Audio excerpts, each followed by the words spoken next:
Hello guys, কেমন আছো তোমরা সবাই? আজকে আমরা মাখাবো আম।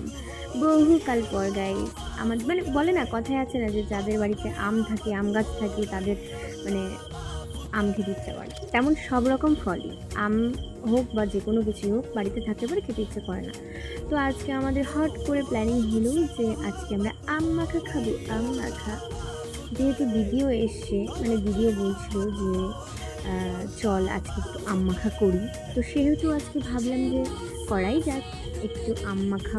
তারপরে এই যে অনেকগুলো আম এই কাকি দিল আমাকে, যেহেতু সবসময় মাখামাখির ক্ষেত্রে আমি করি সব কিছু। তো আজকে তাই আমিও বসে গেছি বটি নিয়ে আম কাটার জন্য। আম কেটে সুন্দর করে মাখাবো, মাখিয়ে খাবো। এই দেখো কুচুটা কী করে, এটা আমার হচ্ছে রত্ন, ঠিক আছে গাইস, এটা আমার সোনা। মানে ও হচ্ছে আম খাবে, তার জন্য দেখছে, তো তার জন্য দেখছে গাইস। দেখো তোমরা গাইস, মানে সচরাচর আমাদের গাছে আম যখন ছিল, প্রথম প্রথম কাঁচা কাঁচা আম, তখন আমরা অনেক মাখা করে খেয়েছি, অনেক গাদা গাদা মাখা করে খেয়েছি, রোজ খেয়েছি বলতে গেলে। কিন্তু এখন যখন আমগুলো পেকে গেছে, এখন না খেতেই ইচ্ছে করে না। মানে কেমন একটা আটক লাগে, বলে না যে কুড়েমি লাগে, সেরকম। ঠিক আছে গাইস, তো অনেক দিন পর সেজন্য আজকে আম মাখা করছি আবার। মানে এটা হচ্ছে আম মাখা বলতে এটা পাকা আম মাখা, ঠিক আছে, কাঁচা আম না, পাকা আম মাখা, ঠিক আছে। তো এই যে দেখো আমার বোনকে আমি একটু কেটে দিলাম, ও খাচ্ছিল। আর সবকটাই পাকা আম ছিল, দেন এইটা ছিল কাঁচা আম। তো কাকের কাছে জিজ্ঞাসা করছিলাম যে এটা কি করে কাটবো, মানে এরকম করেই কেটে দেবো নাকি অন্যরকম কিছু করতে হবে। তা কাকি বলছিল এরকম করেই কেটে দে, বুঝলি। তারপরে আহ, আমি কাটছিলাম ওদিকে আম, আর এদিকে আমার বোন টুকি আম খাচ্ছে। দেখো মানে ও সবসময়, মানে এখন বাচ্চারা বড় হচ্ছে, আস্তে আস্তে খাওয়া শিখছে, তাই জন্য ওকে দেওয়া হয় সব কিছু খাওয়ার জন্য। তো দেখো মাখামাখির পর্ব শেষ, এখন আমরা আম খাচ্ছি, সবাই মিলে গল্প করছিলাম আর আম খাচ্ছিলাম।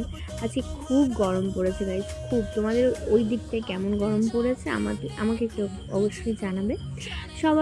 সবাইদের বাড়িতেই হয়তো এসি কুলার থাকে, কিন্তু আমাদের বাড়িতে গাইস নেই, আমাদের ন্যাচারাল হাওয়ায় আমরা পাই, ঠিক আছে। তো এই যে দেখো আমটাম খেয়ে আমরা গল্প করছিলাম, আমি আর খেতে পারছিলাম না বলে একটা আটি নিয়েছিলাম। তো গাইজ তোমরা সবাই মানে আম দেখে লোভ দিও না প্লিজ গাইজ, কারণ দেখো পেট ব্যথা হয়ে যাবে আমার, ঠিক আছে। যাই হোক, তো তারপরে আমরা ভাবছিলাম যে আমরা গল্প করছিলাম, আমরা ভাবছিলাম যে একটু করবো, কেন বলে নদীতে যাবো। ও হ্যাঁ গাইজ, আমাদের বাড়ির পেছনে নদী আছে, এটাও বলতে ভুলে গেছিলাম।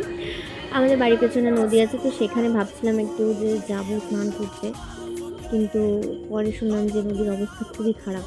তারপরে আমটাম খেয়ে আমরা চলে এসেছিলাম পিসি বাড়িতে একটু আড্ডা দিতে।